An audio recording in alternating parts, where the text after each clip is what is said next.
సర్వశక్తిమంతుడైన దేవ, కేవలం నోటి మాట ద్వారా ఈ అఖిలాండ బ్రహ్మాండమైన సృష్టిని కలుగు చేసి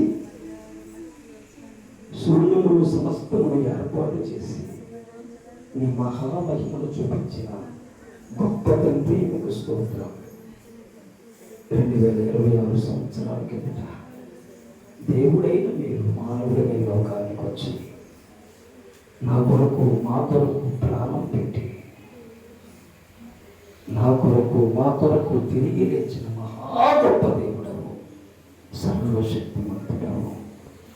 ఈరోజు మీ నామాన్ని స్తుతించడానికి, జ్ఞాపకం చేసుకోవడానికి, మీరు చేసిన శిలువ త్యాగాన్ని స్మరణలోకి తెచ్చుకొని మీ నామాన్ని ఘనపరచడానికి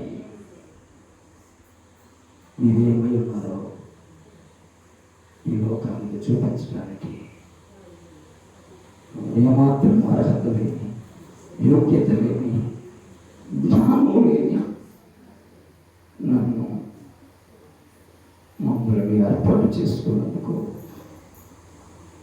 మీ కృపకి మమ్మల్ని అప్పగించుకుంటున్నాం. మీ చిత్తం మా మీద నెరవేరును గాక.